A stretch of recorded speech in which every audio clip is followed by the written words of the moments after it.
first post on fabric tips. We love textiles and love to share that knowledge with others. Today, we're just laying the foundation for several of these types of posts to come. Today is all about the word textile. Where does the word come from? How do we even know how to pronounce, like, what is fabrics, what is textiles? How did we even come about that word? Secondly, we'll be talking about the definition of textiles. Also, we'll be bringing you the history, how it came about, how was it discovered, from which kind of countries were fabrics and textiles discovered.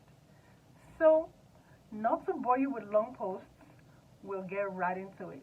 Welcome back. So today we're going to be talking about how did we come about the word fabrics or textiles? What is the definition of the word textile or fabrics? And also the history of fabrics and textiles. First, we're going to talk about the how it came about the word fabrics. So, the word or the term textile is the Latin word originating from the word textile, which means to weave. To weave. Textile refers to flexible materials. Flexible materials comprising of a network of natural or artificial fibers known as yarn. So textile refers to, as formed by weaving. It can be formed by weaving, it can be formed by knitting, it can be formed by crocheting, it can be formed through knotting and pressing fibers together. So those are like different kinds of methods that can be used to make fibers, that can be used to form them. Weaving, knitting, crocheting, knotting, and pressing fibers together. Examples of weaving is woven fabrics like cotton and all that stuff. Cotton, flax, like flax or say linen.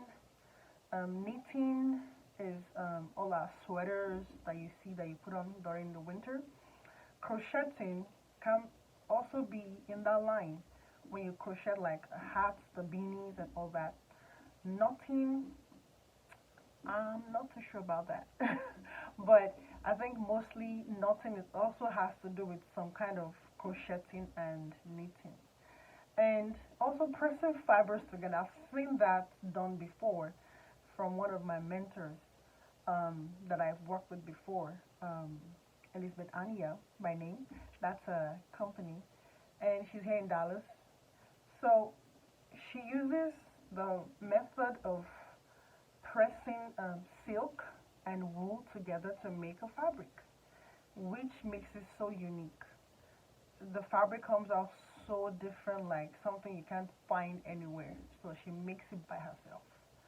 So these are methods of actually forming and making fabrics. And the major ones that mostly manufacturers use in our days right now are weaving and knitting.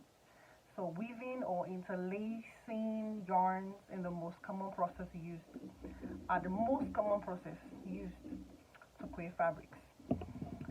So the history of textiles, actually, the history came about is almost as old, so old, as that of human civilization, and as time moves into history of textiles, as further enriched itself. In the 6th and the 7th century BC, the oldest recorded indication of using fibers comes with the invention of flax and wool fabric. Flax is a natural fiber, and wool also is a natural fiber. So these are made like from those are like the oldest kind of fabrics or textiles, so to say, that were first invented in those times. And it was made at the excavation of Swiss lake inhabitants. That's where they kind of find it. So that was in Swiss lake. But there was another recorded history in India, in China, and in Egypt. So in India, the culture of silk which is also another natural fiber. You know, all those fabrics, the materials, you see that when you place it against your skin, it's so soft and smooth. You don't want to leave them. Those kind of fabrics, that's silk.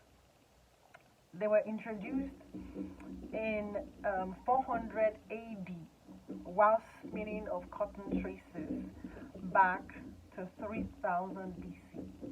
That's way back, way back.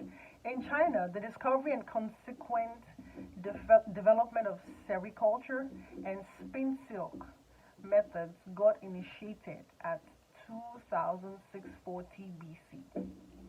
So, I mean, everybody knows China for their silk industry. They are very good at making fabrics, but they have the best, I think. No, it's India, actually. India has the best silk in the world. So, moving on. While in Egypt, the art of spinning linen and weaving developed in 3400 BC. The discovery of machines and their widespread application in processing natural fibers was a direct outcome of the Industrial Revolution in the 18th and 19th centuries. Wow, that's awesome information. I mean, I don't think anybody knows about that. So, these are how natural fibers or fabrics, textiles, were first discovered. And that is like history of from different countries where you can where they were first discovered in these countries. Now, these discoveries of various natural fibers also came later on the discoveries of synthetic fibers also. Synthetic fibers are mostly man-made fibers, like fibers that it doesn't grow on trees or can be found in anything natural. It was made together by chemicals. That was what formed them and made that kind of fabric. Examples of such fabrics are nylon, polyester. Those are like the two major ones. Two major ones. So we also have nylon, polyester. Those two major ones are the ones that are very, very common in the textile industry. And those kind of textiles in the products and they gradually led to the invention of new and improved sources of natural fibers. Now, most natural fibers like cotton you see grow on trees. You know, they pluck it back way back then, they spin it, they weave it, and they make it into fabrics that you can see that you can put on yourself.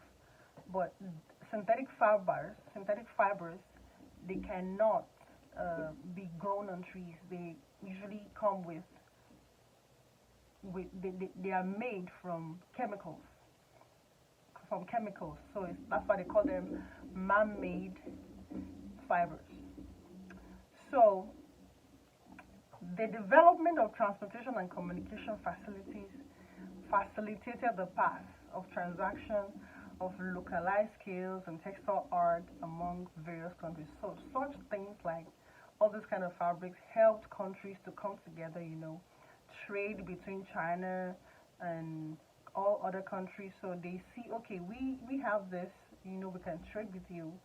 That was how this helped localized skills. People started learning how to make skills from China, skills from India, silks from India, and all those stuff. So new inventions came up and they started knowing how to put together natural and man-made fibers together to make nice fabrics that we now wear today.